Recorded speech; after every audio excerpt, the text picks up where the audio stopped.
What is good people? You are now listening to another episode of Since We Last Spoke with Danny Foxworth. I am your humble narrator, Danny Foxworth, and this is a twofold special occasion because number one, this is a guest I've been wanting to get on the pod for the longest, and this is my Berkeley County brethren here, and we're finally able to chop it up. And number two, this is officially the 100th episode that I've recorded. Oh wow!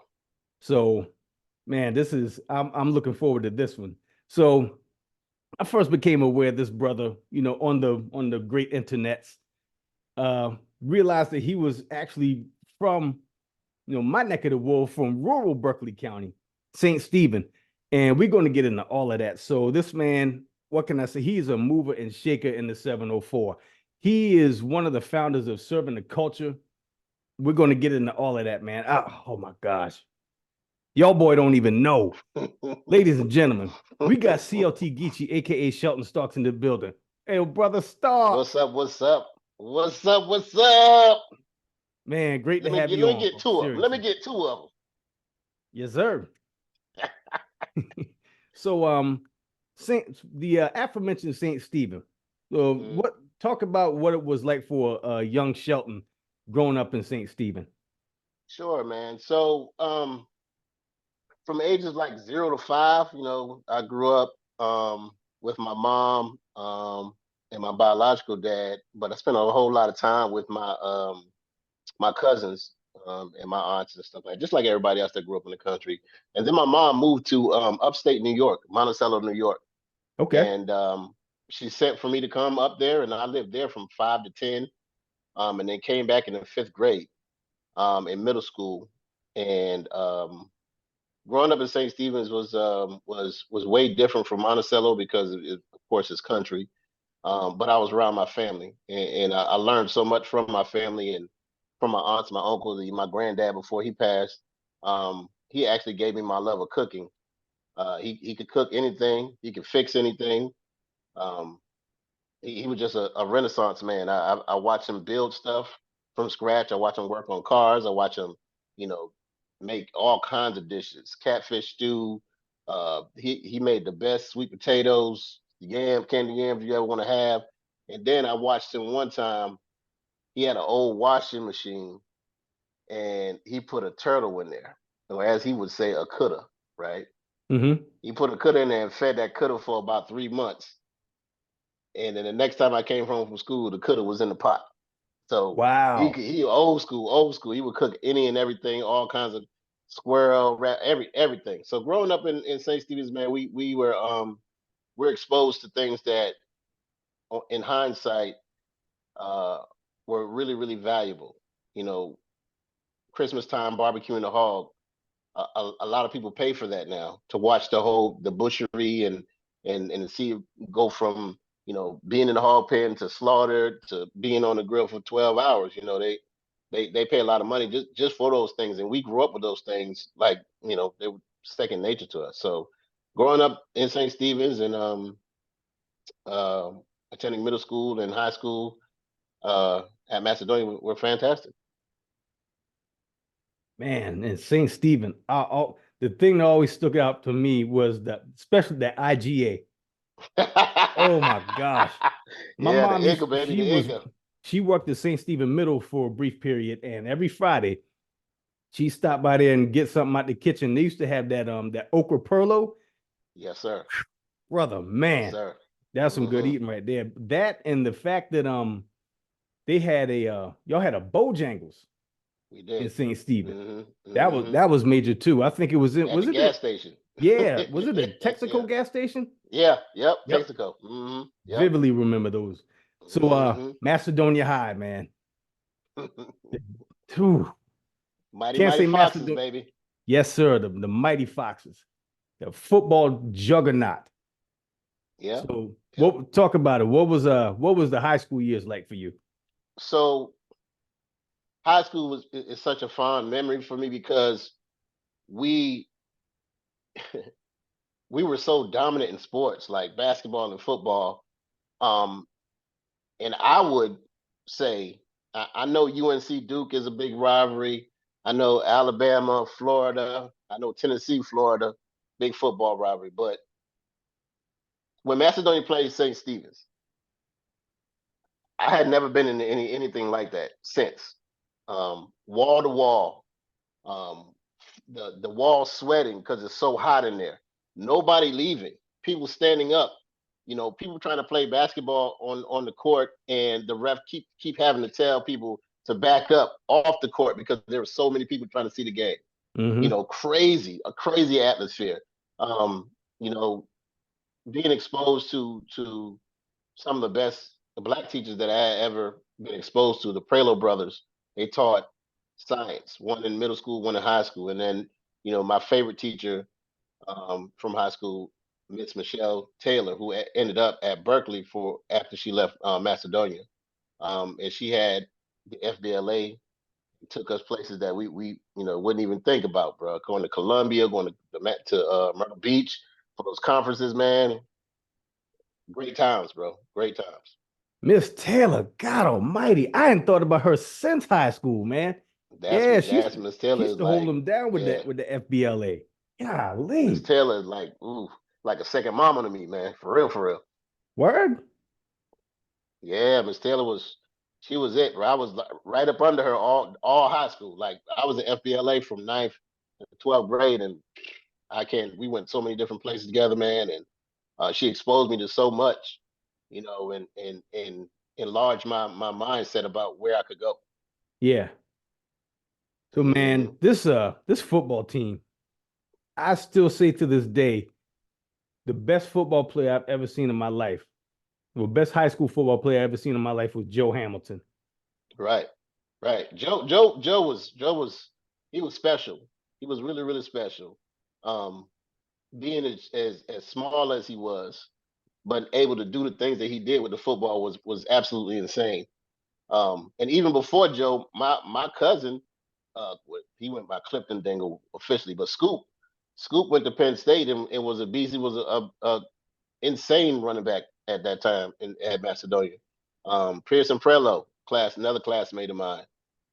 Shannon Rice, Lyndon Pageant, um, who else? Jaquez, Harry Middleton. The list goes on, man. There's so many football players that were so good at Macedonia. I wish we had at that time a guidance counselor who could really really get to a lot of the talent that we had, to push them to go to college, because a lot of them were um, college material when it came to playing ball. I mean, basketball wise, Esau McCunny, probably one of the best point guards I've ever seen in my life. Um, he was Kyrie before Kyrie was Kyrie. So yeah, we Esau, we had talent, bro. We had talent, bro. Esau was a Talent. problem A problem, bro. A serious problem.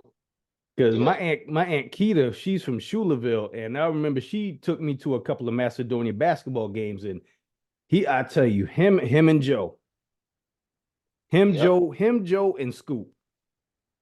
Yep. Those were the guys, Yep. man. They didn't y'all win a Hmm. state title in basketball and football? We won 4 state titles in basketball and 0 in football. at, Are you at serious? one time, we were in my mind, we were the Bulls because we had went back to back twice, Yeah. um, in basketball, and we had the same colors as the Bulls. So I'm like, man, these guys running it like the Bulls.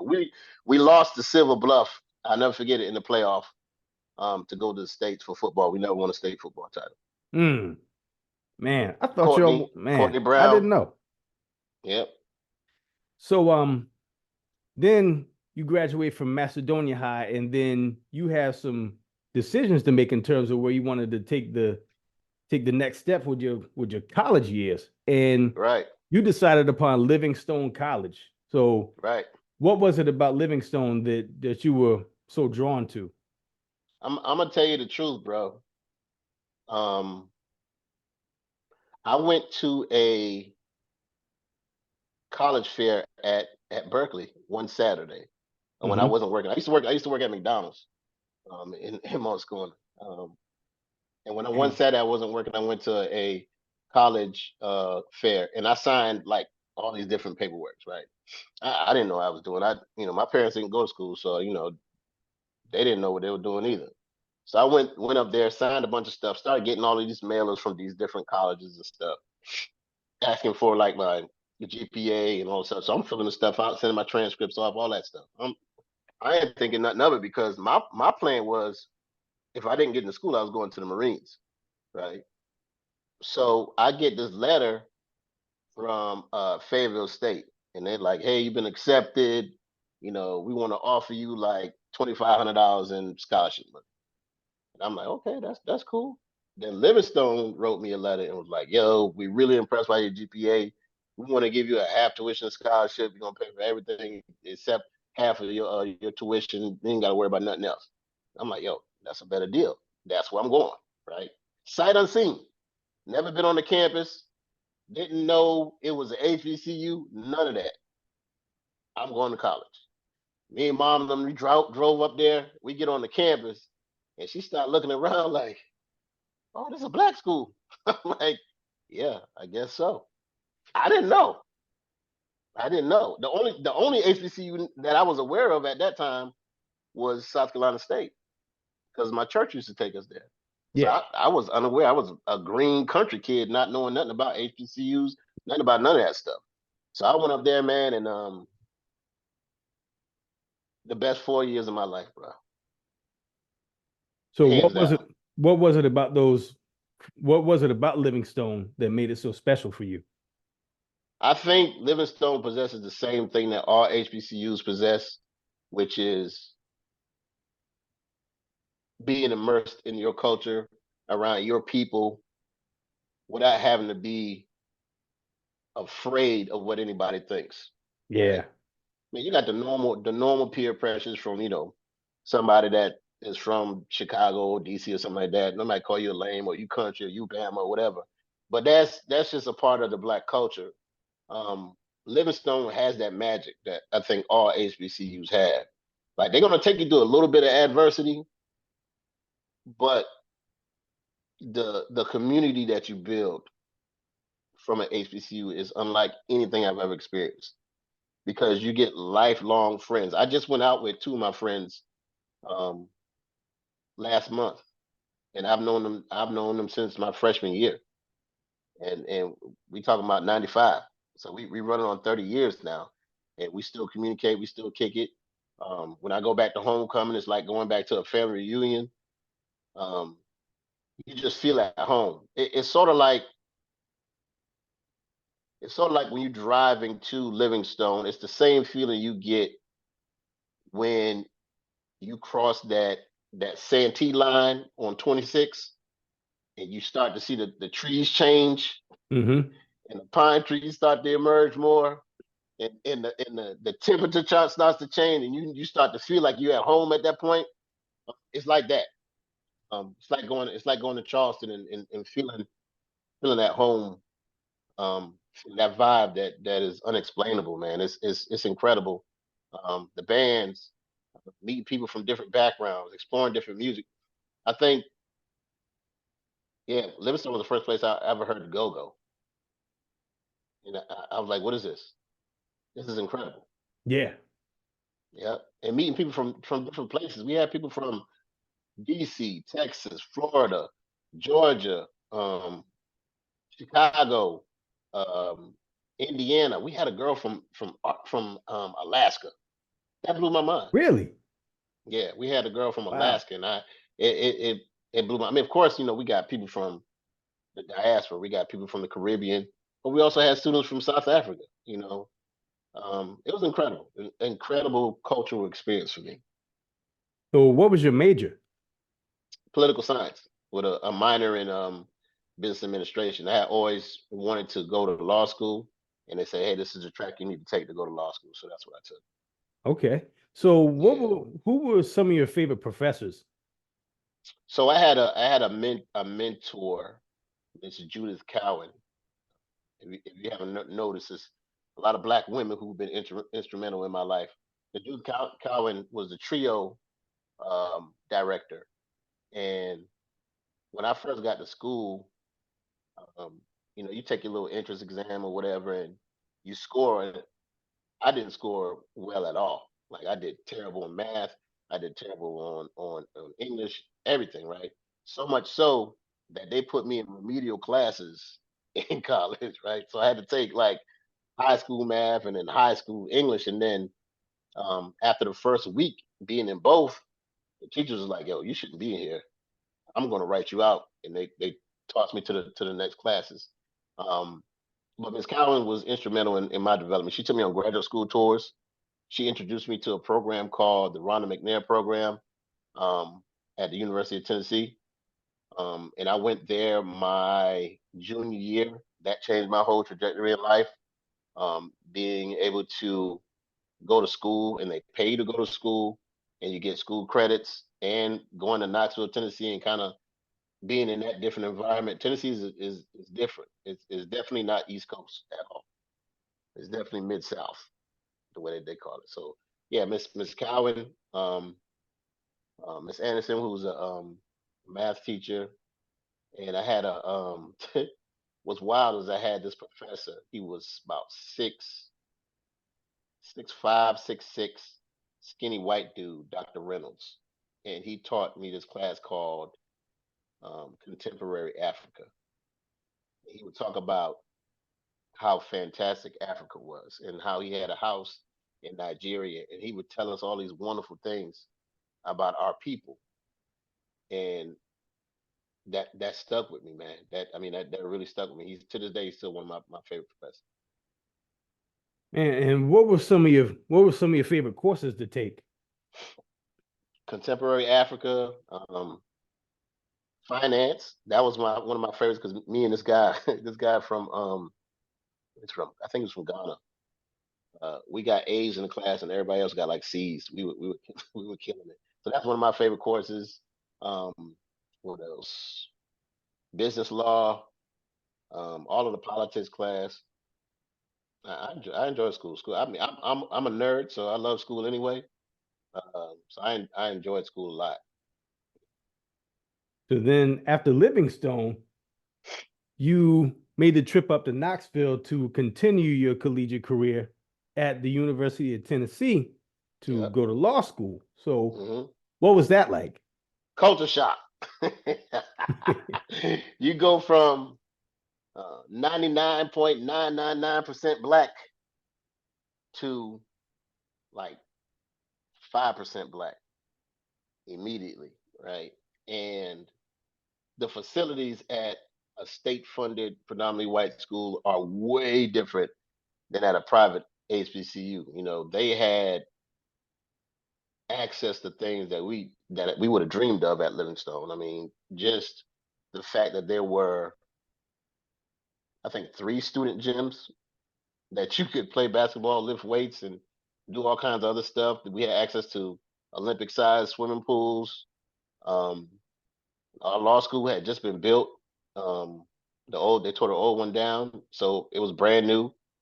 Um, it was just a whole lot different. The culture shock came in when my best friend, he's actually from Tennessee, he's from West Tennessee. We would go to parties, and I'm used to a Livingstone party, which is the DJ gonna come in, he gonna play everything. He gonna play West Coast, he gonna play East Coast, he gonna play go go, he gonna play reggae, he gonna play house, he gonna play R&B, he gonna play it all, right? You go to Tennessee, and they might play two Jay Z songs, a half a Biggie song, and the rest is like 3 6 Mafia, UGK, nothing but deep South music. And I'm talking about deep South before like 666 and them took all the way off. Like that was the first time I heard "Time to Go to Trial." Blew my mind. Yes, Blew my mind. national anthem. Yes, yes, absolutely. So So just a difference. It's a difference uh in the culture. They didn't have a black radio station at that time when I went. The really, only black radio station they had was an AM station that played um, gospel in the morning, and then Tom joined the morning show, and then like R&B or something like that, and that was it. Yeah, they didn't get a hip hop they didn't get a hip hop station until 2003, and they were playing Afro Man almost the whole time. Oh man. Yeah, man, it was something. So what was it that made you pursue law? When I was small, man, I used to be a latchkey kid. Be watching TV all the time, and Perry Mason used to come on late at night. I watched Perry Mason, Matlock, shows like that, and I thought, that looks pretty cool. I might want to do that. But it wasn't until I actually got to law school that I found out that it's much, much different, um, and a whole lot of politics involved in everything Mm. when you're in law school. So, um, yeah, I continued my studies, but I knew that practicing per se wasn't necessarily for me. Um, yeah, it wasn't for me. I found out real quick. And what were excuse me, what were your favorite courses at UT? Um, I just lost one of my favorite professors, Professor Fran Ansley. She taught a lot of nonprofit law, um, and her heart was for the people, and we had similar beliefs. So her course on nonprofits. Um, what else was my favorite course? I like property. Sports was fun. I did not like civil procedure. Criminal law was fun. I had a professor, Professor Aaron's, a black man, who taught us criminal law. That was good. Contract law was good. Um, women in the law. That's probably one of my favorites. Women in the law. Um, we had a really good teacher there. But yeah, it was good. We were heavily involved with our Black Law Student Association. We started scholarship funds, and we have this Black Shear Gala that they do every year that we started. My class started, so it was good, man. It was good times. So then you finished at UT, and what was it like? Did you take the bar exam? I took the bar exam in North Carolina. Let me tell you the story about that, right? So the story, I'm gonna start at graduation. Our graduation in 2003 was crazy because some of the white students didn't want the speaker that we got to come there. We got Johnny Cochran to come speak at our graduation. Yeah, Wow. yeah. Johnny came and spoke and took pictures and everything, man. It was an incredible thing.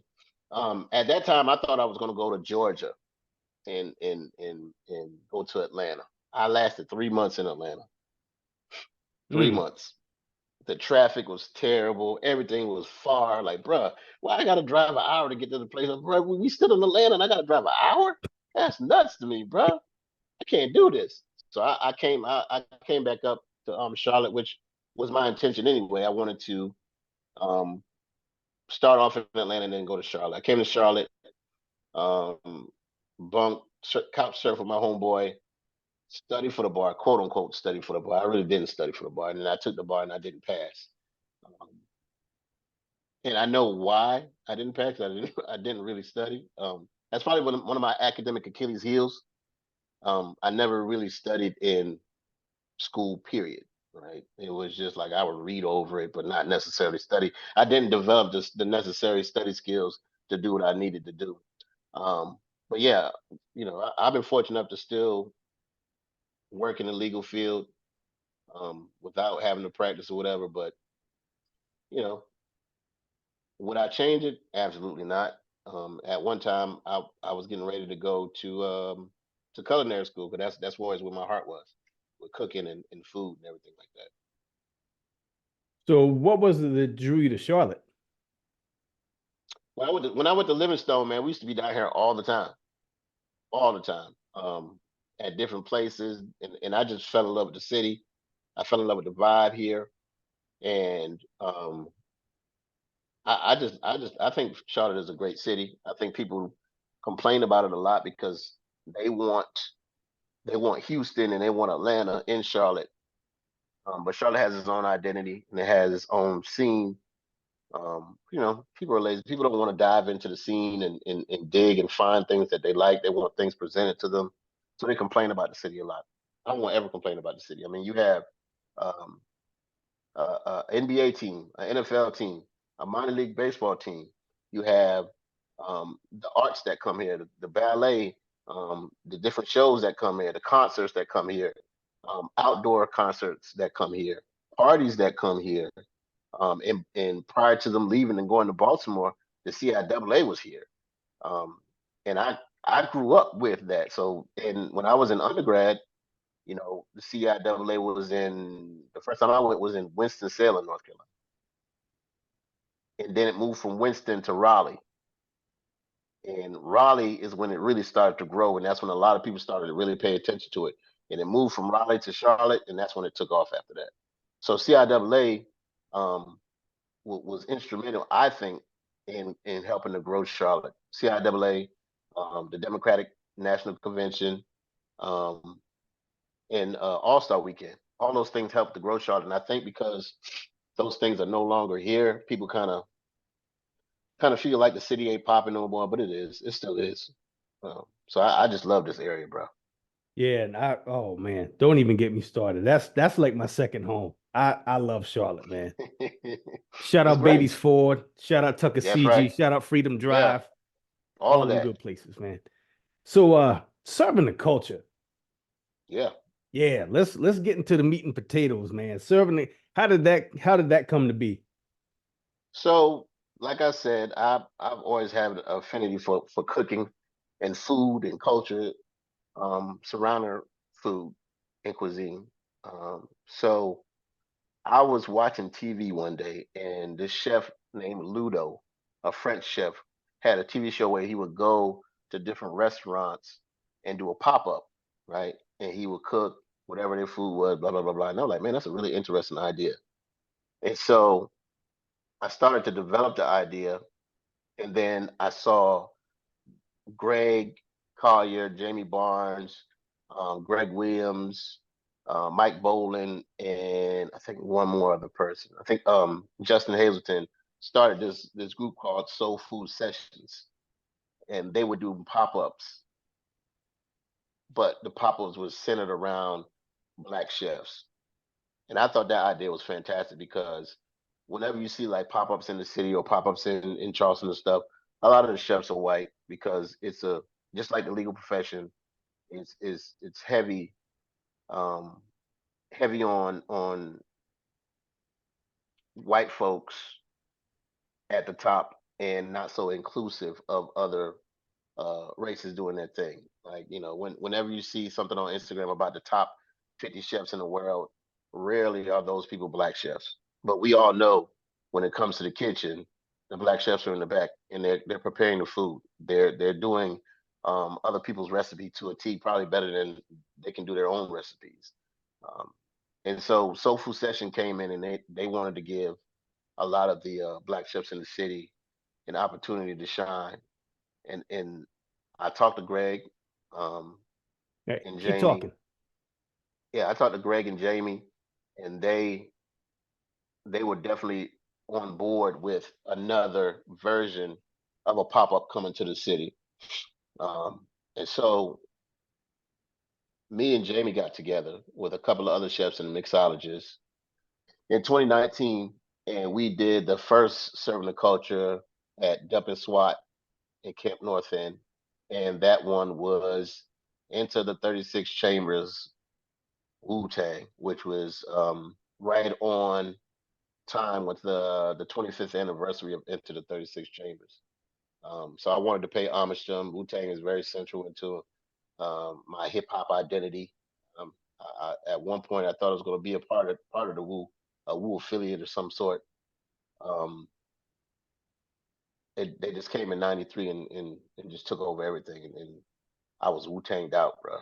Wu Tanged out. So we did Wu Tang, and it went over successfully.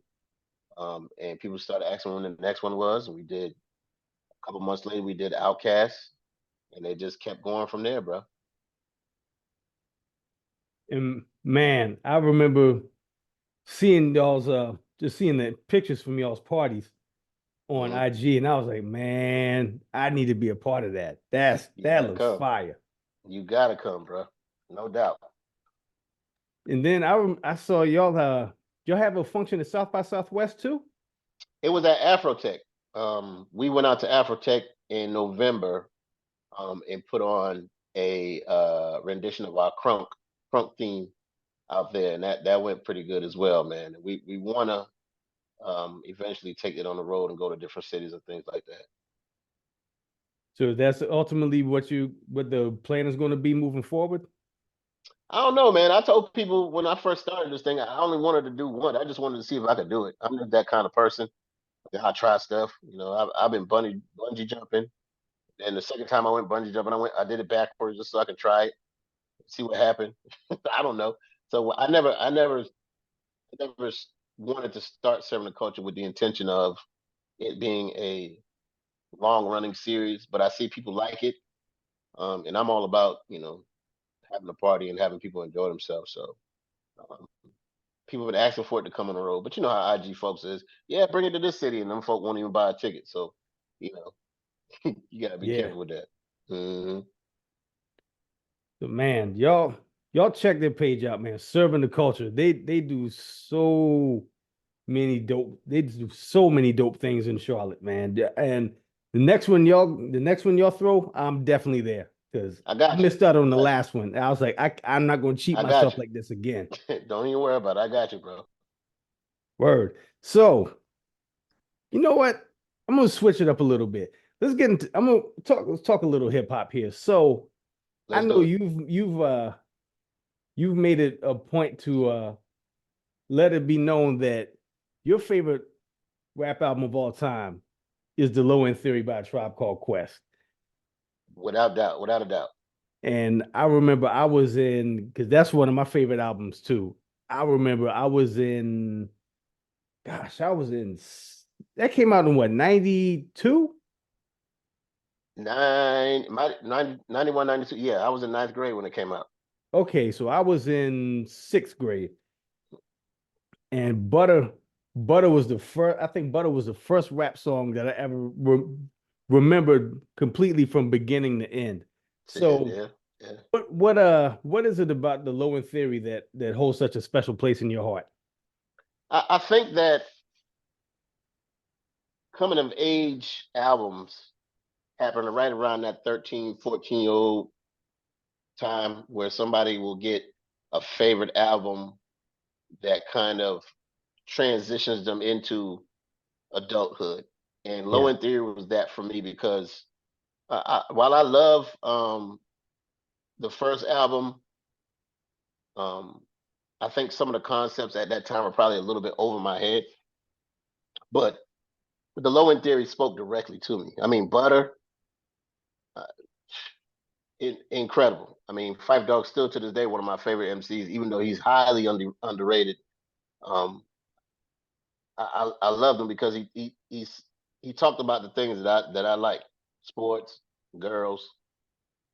He spoke directly to me, and then of course, Q-Tip would bring the nerd factor in and use vocabulary words that I had never heard of. Like, yo, let me go look that up. What you mean Meyer? What does Meyer mean?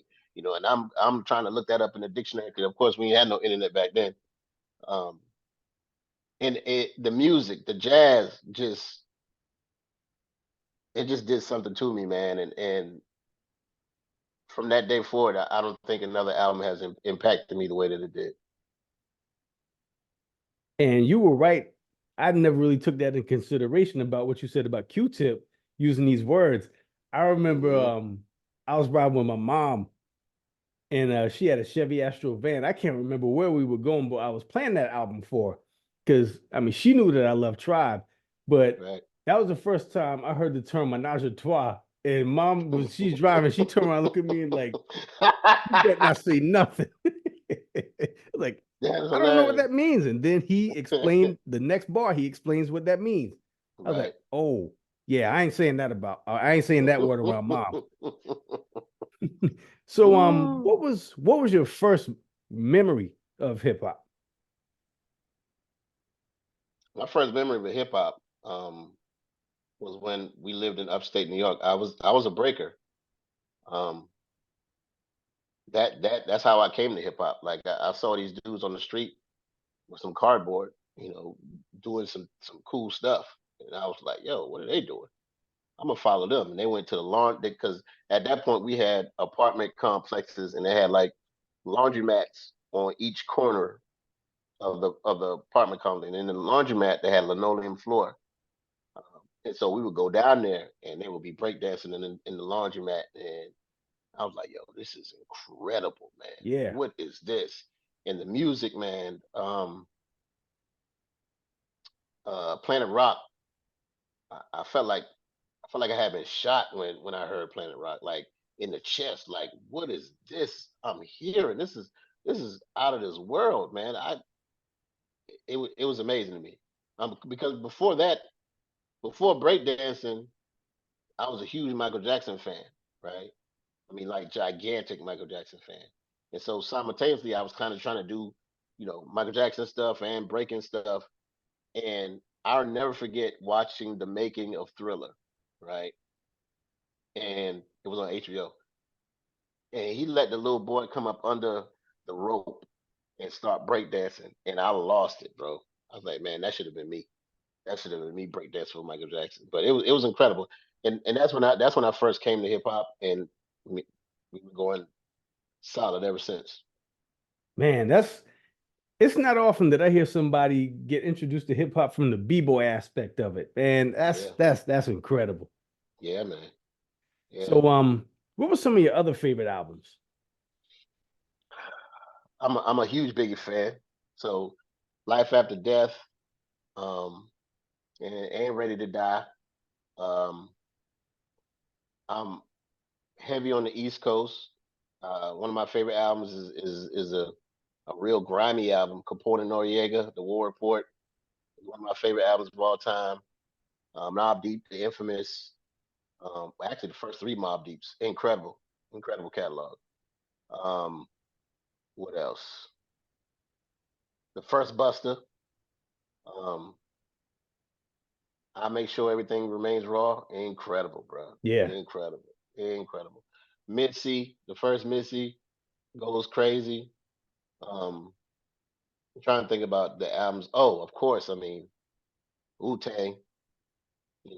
36 Chambers, and for me, I don't know, but I love Illmatic, right? I love Reasonable Doubt, but for me, the Purple Tape reigns supreme. For me, the Purple Tape is such a perfect piece of art, man. It's just incredible to me. So the first time I had the tape, I played the tape in my car, man. I probably popped that tape like 3 times, man. Is that your favorite Wu solo album? Hmm. I think it's the best. When I say it's my favorite, yeah, yeah, it Yeah, is. good call. Good It call. is. It's incredible. It's Yeah. it's absolutely incredible. I mean, from beginning to end, man. So the skits, but you got to get them down like blue and cream. All you die is this shit Guess right what? here. That's right. Son, I had crazy visions. Peep this, son. Peep this. The sun always Man, shine, though. so moving on from hip hop, we're going to talk about a couple of movies that I didn't realize that somebody else enjoyed as much as I do. So the first movie we're going to discuss is Problem Child. Yeah. I love that movie so I love damn that much, movie, bro. man. It's so good, man. It's such a brilliant comedic movie, man. I think it's a lot of people's favorites. They won't admit it, but it's a lot of people's favorite movie, man. That movie is great. Oh man, the quotables, like the Little League game. Yeah, oh, you mean that big dork that buys everybody ice cream? He is not a dork. Son Son of of Dork, dork. Son of dork. man. Woo. So good. That And movie's so good. Gilbert I don't know. Gottfried. I think I used to have that movie on DVD. I think I used to, but I don't know what it said though. I remember when they used to show it on NBC, like on Sunday nights. but That the edited version just it didn't hit as hard as it the don't hit the same now. yeah. That the cake part is probably my favorite part, bro. My man, he was going ham at that birthday party, bro. He was doing everything to destroy that. But it wasn't his fault though. She tried to front on my man like that. Like, no, you Yeah. can't come to my party. What? Okay, okay, let's get it in then. And then the next movie, which oh my gosh, I don't think I can think of another movie off the top of my head that I quote more than this movie, Napoleon Dynamite. I'm gonna tell you a funny story about that movie, right? So I know I didn't go see it in the movies, but I bought the DVD. And I would watch this when I was in law school. I would watch that DVD so much. My roommate, which is my best friend, would come in and be like, "Yo, why are you watching that stupid movie?" I'm like, bro, this movie is hilarious. It's genius. And he sat there one day and he tried to watch it. He's like, "This movie's dumb, man. I'm not watching this movie." Right. So like 2 months later, he come to me. He's like, "I was wrong. This movie is great." So yeah, I love that movie, man. I love. Oh man, so many quotables. Uncle Rico, brilliant, Bro, when he threw that brilliant. steak and knocked the Oof. glasses off of Napoleon's face while Oof. he was on a bicycle, the standoff that him and Uncle Rico had in the uh, kitchen. in the I don't know kitchen. what, that's probably my favorite one when they had that standoff and Uncle Rico goes, I wish you wouldn't look at me like that, Napoleon. Napoleon goes, I wish you get out of my life and shut up. Shut up. He You said, while you was playing in the patty cake with goddamn your friend food. Pedro, your Uncle Oh, Rico made $150. I can make that much money in 5 seconds. Oh my God. Why oh don't you my go God. feed Tina? Why don't you go eat a Dakota piece of crap? The crap. It's a brilliant Oh my movie, man. gosh. It's a brilliant movie. And I think I might watch it this weekend because it's so great. So great. Mm-mm-mm. Agreed. Oh my God. How much you want to make a bet I can throw a football over the mountains? Like, what? Somewhere soaking it up in the hot tub. Me and my soulmate. Man had his own highlight tape. oh Oh man. boy. All right, Mm-mm-mm. so now we're going to get into the 5 question segment. So the first and last question are the same question I ask every guest I have on here. Questions 2 through 4, 100% random. So question number 1, what was Shelton's go-to school lunch items? So my favorite school lunch item was the square pizza with the white cheese. Gotta have the salad on the side because you put the little Italian dressing on the salad and put the salad on top of the pizza. Money. That was my Ooh, go-to item. Other than that, like I don't know, we had like steak nuggets or something like that that they used to make with mashed potatoes. Shout out to Miss Ann. Miss Ann used to kill it in the kitchen back there. Uh, yeah, that was it. I don't. Why did they have us drinking milk though? I don't understand that whole process, bro. They had us drinking milk with anything and everything, bro. yeah, I was drinking milk with cheeseburgers at like 11 in the morning. Bro, that's insane, bro. And I didn't like chocolate. I didn't like chocolate, so I drank white milk until they Okay. started selling like iced tea. They would say, and I drink iced tea either, so I had to go run to the soda machine, grab a soda or something like that. So question number 2, what's the most overrated seafood?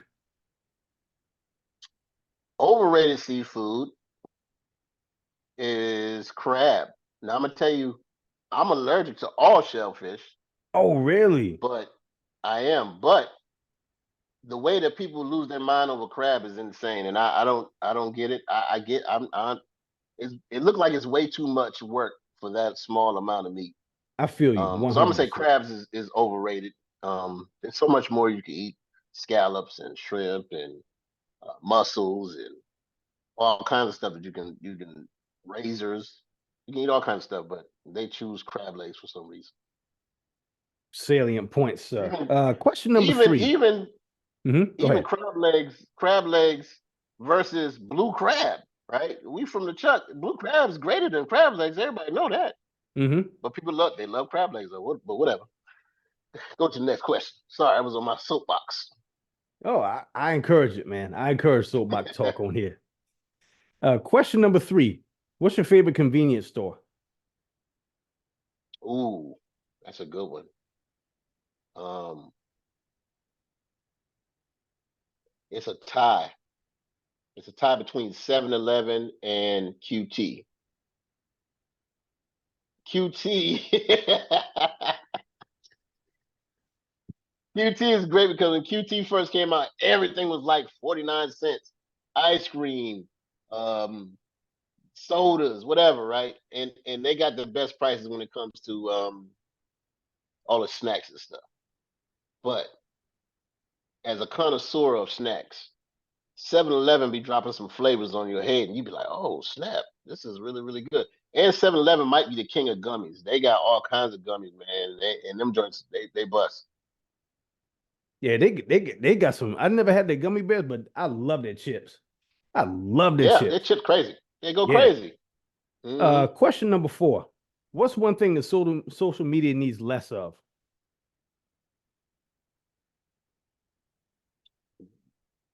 We need less fake experts, people who feign expert in the subject because they watched a YouTube video. Cut it out. Cut it all the way out, bro. You don't know. Talk about it. Yep. It's crazy because people will jump on a subject and swear they know what they're talking about, and ain't been to nobody's school for nothing. Probably was definitely didn't get no kind of honor roll in high school. Didn't go to college. None of that stuff. But they're an expert now. Like, bro, you know all the whole legal procedure. You breaking down the YSL trial, bro. You don't know none of this stuff. Go ahead, man. You tripping, bro. It's funny. They know all the medical stuff. They know all the legal stuff. They know everything. Like somebody probably try to argue with you about, yeah, man. If you do this kind of body work, man, this right here, do this right here, and you look at him like he's stupid. Like, man, shut That 5G peanut gallery. up. That's it. That's it. And question number 5. What was the last thing that really made you laugh? The last thing that really made me laugh is going to be the thing that makes me laugh the most, which is my wife. A lot of people don't know she's hilarious. She always got jokes. She's always cracking jokes. Um, it just be times where I know my kids be like, yo, what's going on in the bedroom? Cause we be in there cracking up, bro, like dying laughing. It's probably something stupid she said, man, that had me crying. So, how did Most y'all meet? definitely. It's funny. It's a funny story, right? So when I was at Livingstone, um, I went to Livingstone with this guy I went to school with named Rodney Capers. And Rodney actually played basketball for Macedonia too. But he was a year above me. So when I got to Livingstone, he had already been there a year. And so I just hooked up with him like, yo, what's up? We from the crib, blah, blah, blah, blah. And we kicked it from then. And then I got my apartment um some of my sophomore year. He calls me up and is like, yo, I'm trying to take this chick out. But she's trying to do a double date. You trying to go? I'm like, yeah, whatever. So I go on a double date. We at the we at the movies, and these two chicks are speaking pig Latin the whole time. What? And at this part, yeah, and at this point, I ain't know nothing about no pig Latin. I ain't know what they were saying.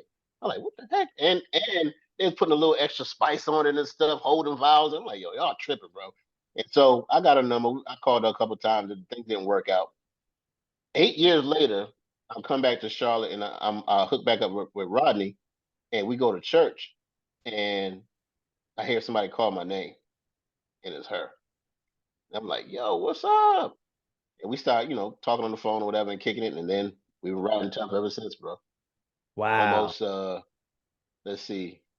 We've been together for 17 and we've been married for 16. That's so dope, man. Yeah, yeah, man. That's Yep. a beautiful thing, man. Yeah, it was good. It was good. She all right. I'm gonna keep her around for a little bit. So, there's anything you want to plug or promote? Floor is yours. Man, I just want to say you're doing an outstanding job with these podcasts, man. I don't know that I would have the ability to do it, so I'm gonna plug you. Thanks, man. Y'all check my man out. Y'all check my man out. His podcast is brilliant. We gonna line up some more people for you too, man. We're gonna get you popping everywhere. Yes, man. I appreciate it, man. Seriously. And keep doing what you're doing with serving the culture, man. Keep I being appreciate it. you. Seriously. That's all I can be, bro. That's all I can be. There's like 60 trillion other people, and there's only one Shelton Starks. So I Appreciate that. appreciate you, man. Seriously. No doubt, man. I appreciate you. And I appreciate you listeners for checking the podcast out. Make sure you like, download, and subscribe to Since We Last Spoke with Danny Foxworth. Make sure you subscribe to my YouTube channel. You can find me at Danny Foxworth 843, where you can find all the video episodes of all of my podcasts for this podcast, as well as my baseball podcast at The Plate with Danny Foxworth. And for Shelton and myself, this has been another episode of Since We Last Spoke. And until next time, y'all be good. Peace. Peace.